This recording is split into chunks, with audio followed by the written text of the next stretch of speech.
Hey, you guys. So today, happy Friday, TGIF. I wanted to talk about friendship and connection. So in my real life, I've been hearing something a lot lately that has got me concerned. It is that when I have a conversation with someone, and I tend to be very curious and interested, and when I ask like how are you or how are the kids, like I actually want to know usually, or I won't ask. um, and so I like to talk about real stuff, and I've been experiencing with a lot of frequency people talking with me. We have a conversation, we talk about real stuff, and then they apologize for babbling in their own words. Oh, I'm sorry for babbling, or they get self conscious about going on and on.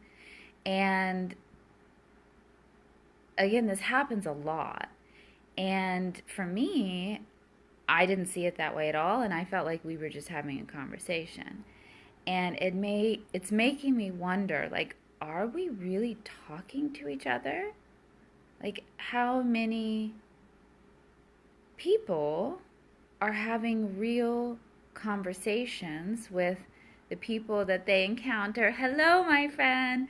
I'm talking about whether we're having real conversations in our lives. Like, how many people are really, like, have someone that they can talk to and be real with and make a connection with. I was talking to a friend with children in their 20s the other day, and we were talking about how like that age is actually really hard, and in society we put a lot of pressure on young people saying like these are the best years of your life, and we were talking about how like at every stage of life we need people that we can talk to and be like, actually everything's not amazing in my life, like this is what I'm dealing with right now. And to be able to have those vulnerable spaces to be friends so that we can then lift each other and sit with each other and then lift each other and empower each other. And and as my friend and I were talking about this and demonstrating it, I thought, and I said, like, this is the meaning of friendship, like this is what friendship should be. We should be able to look each other in the eye and talk about these things and hold a space for each other, and then discover the meaning in our, experience or discomfort or whatever it is, that then gives us the empowerment to move forward stronger and better. So I just wanted to encourage people to like look the people in the eye in your life. I'm really tongue tied today, and have real conversations. There's this passage in the Baha'i teachings that I've been really pondering, which is about learning to distinguish the transitory from the eternal. And I truly think that our time spent connecting with other people goes into that eternal category. Like, those are the moments that really make a difference in this life and really matter. There's a play that I love, Our Town by Thornton Wilder. It's a pretty classic play. And at the end of the play, the main character has actually passed on, and she's going back and seeing different pivotal moments in her life. And she sees her family where she grew up, and she sees like her 16th birthday, and she's seeing it from the perspective of death, and she's just freaking out because like everyone looks so young to her, and she notices that in this beautiful moment in her life that at the time she totally took for granted, her birthday, and there's all this commotion, she's like, no one's looking each other in the eye. None of us are looking at each other in the eye. And it's like really gives her heartbreak at this other perspective.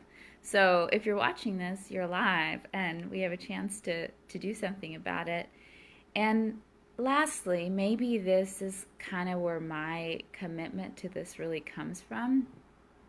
When I was a sophomore in high school, a really big high school, a student committed suicide, not at school, but, part of the student body. And I I knew him in passing, but not well. But the last time that I consciously saw him, his name was Brendan, it was during class, but we were both walking down the hall. So we were the only ones in the hall, and we were going in opposite directions. So we were facing each other. And I didn't know his name, but I knew who he was, and I had very positive feelings, like, oh, there's that guy. And it was like awkward as it is when you're like for a long time walking towards someone that you don't really know, and it's like, oh, where do I look? When do I say hello? That sort of bit. And I never looked him in the eye. I smiled and kind of like, like a 16-year-old, just looked everywhere but at him. But I didn't look him in the eye. And that was about 2 weeks before he died.